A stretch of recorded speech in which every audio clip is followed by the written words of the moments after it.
YouTube channel पर आपका स्वागत है। मैं दीपक कुमार। आज हम बात करेंगे एएनएम एग्जामिनेशन की स्ट्रेटेजी के बारे में।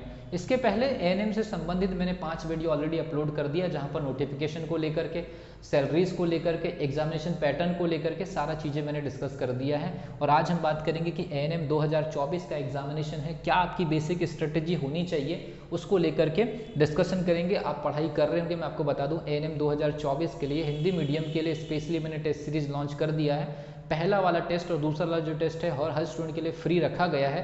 अगर आप उसको ज्वाइन करना चाहते हैं तो डिस्क्रिप्शन बॉक्स में मोबाइल नंबर दिया है, या फिर आप सीधे लिंक से भी ज्वाइन कर सकते हैं एप्लीकेशन पर जाकर के, या इन्फॉर्मेशन के तौर पर टेलीग्राम से भी इन्फॉर्मेशन ले सकते हैं। सबसे ज़रूरी चीज़ ये है कि आपको क्या गलती नहीं करनी है। मैक्सिमम स्टूडेंट क्या काम कर रहे हैं एएनएम के एग्जामिनेशन में, सबसे बड़ी जो गलती कर रहे हैं वो जीके को लेके परेशान है। जीके इन द सेंस आपका जो सामान्य ज्ञान है, जनरल नॉलेज है।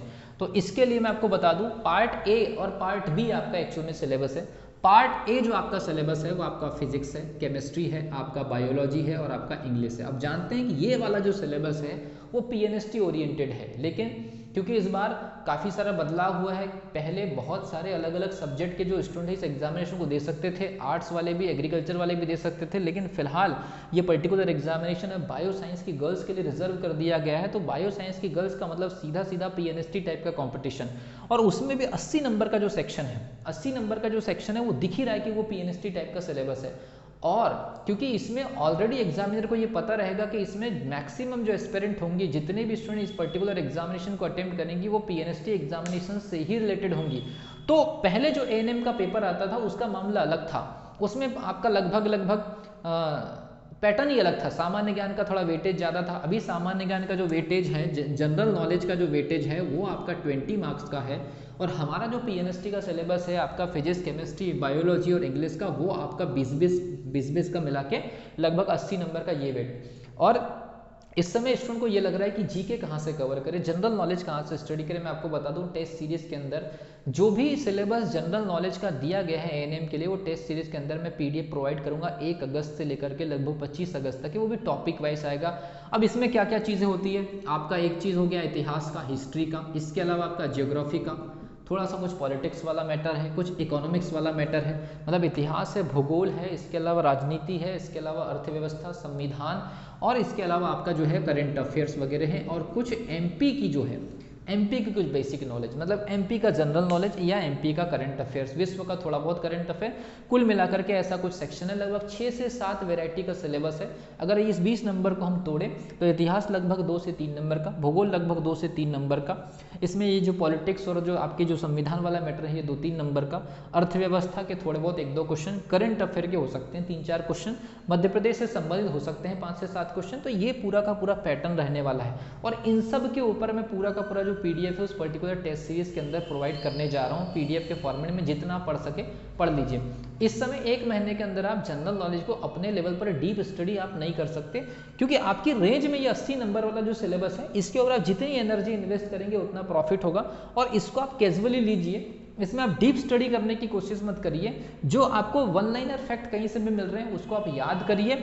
इसमें जबरदस्ती का आप अपनी एनर्जी जो है एनर्जी मत लगाइए। इसमें जितना ज़्यादा आप एनर्जी लगाएंगे उतना ज़्यादा आपके लिए बेनिफिट होगा। तो 80 नंबर के सेक्शन में कोशिश करिए कि आप यहीं से मैक्सिमम 65 नंबर तो केवल इसी स्लॉट से लेकर के आ जाइए। लेकिन मैं फिर भी बता रहा हूँ, ये आप हमेशा दिमाग में रखिए, क्योंकि एग्जामिनर को ये बात पता है कि स्टूडेंट किस टाइप के बैठने वाले हैं। तो पहले जो एएनएम के एग्जामिनेशन में जनरल साइंस के रूप में जो भौतिक शास्त्र, रसायन शास्त्र और जो बायोलॉजी पूछा जाता था वो 10th स्टैंडर्ड का होता था। लेकिन अब जो मामला जो फंसेगा, अब ये एएनएम का एग्जामिनेशन नॉर्मल एएनएम का एग्जामिनेशन नहीं रहा। तो दिमाग में ये बिल्कुल आप रखिए कि यहाँ पर जो एक क्वेश्चन बनने वाले हैं फिजिक्स के, केमिस्ट्री के और बायोलॉजी के, और इंग्लिश तो आपके सामने है ही, इंग्लिश से तो आप रूबरू हैं। तो ये जो तीनों सब्जेक्ट के जो क्वेश्चन बनेंगे लगभग पीएनएसटी या उससे थोड़े से नीचे लेवल का ही रहेगा, लेकिन क्वेश्चन का लेवल अच्छा रहेगा, ऐसा मान करके ही आपको प्रिपरेशन करनी चाहिए। इसलिए जब कभी भी आप रिवीजन करें तो कोशिश ये करें कि थोड़े से साइकोलॉजिकल, थोड़े से एक अच्छे लेवल के क्वेश्चन को आप टच करने की कोशिश करें। याद रखने वाले जो क्वेश्चन हैं वो भी आएंगे, फैक्ट वाले जो क्वेश्चन है वो भी आएंगे, थोड़े से लॉजिकल वाले और थोड़े से टफ या न्यूमेरिकल पोर्शन भी इसमें एंट्री हो सकती है। क्योंकि आपको पता है 2 दिन तक एग्जामिनेशन चलने वाला है, टोटल 4 पेपर होगा, क्योंकि एक दिन में 2 शिफ्ट कंडक्ट होगी, 4 पेपर होगा कुल मिलाकर के।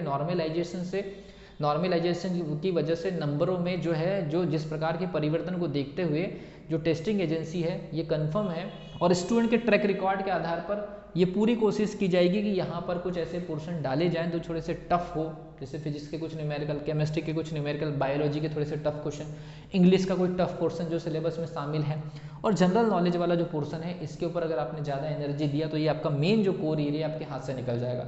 आपका मेन यहाँ पर टारगेट हो, यहाँ पर ज़बरदस्त कंपटीशन होगा। मेरा ये मानना है कि बायो साइंस की जो स्टूडेंट होंगी, जीके में मैक्सिमम स्टूडेंट ऑलरेडी वीक होते हैं, तो जो हम अपनी पीडीएफ में प्रोवाइड करेंगे टेस्ट सीरीज के अंदर, कोशिश करिए कि वो पूरी पीडीएफ को आप रीड कर सके। 1 अगस्त से लेकर 25 अगस्त तक के सारे जितने सिलेबस है वो सब का सब आपको जो है कंटेंट के रूप में, पीडीएफ के रूप में मैं आपको दे दूंगा। जैसे हिस्ट्री का 2 पीडीएफ या 3 पीडीएफ दे दूंगा, ज्योग्राफी का दे दूंगा, पॉलिटी या इकोनॉमिक्स, संविधान, इसके अलावा करंट अफेयर, एमपी से रिलेटेड जो इन्फॉर्मेशन सब मिल जाएगी। ये सब चीज़ें टेस्ट सीरीज में हम ऐड कर रहे हैं और टेस्ट भी इन्हीं के सिलेबस के आधार पर बनाया जा रहा है। तो आपको कोशिश ये करनी है, इस वाले स्लॉट को ज़्यादा फोकस करना है और इस वाले स्लॉट में जो कुछ मिल जाए उसमें आपको खुश रहना है। ये केवल आपके कॉन्फिडेंस को बनाए रखने के लिए आपको स्टडी करना है, और जो क्वेश्चन आपके रेंज में आ गया तो अच्छी बात है, सबके लिए वैसे ही होगा, लेकिन इसमें आप मैक्सिमम नंबर निकालिए, इसी में आप सिलेक्शन ले लीजिए कि 80 मार्क्स का सेक्शन है हमारे रेंज में, आप यहीं पर निकाल लीजिए 65 to 70 मार्क्स, तो आपका ऑलरेडी जो है वो सिलेक्शन हो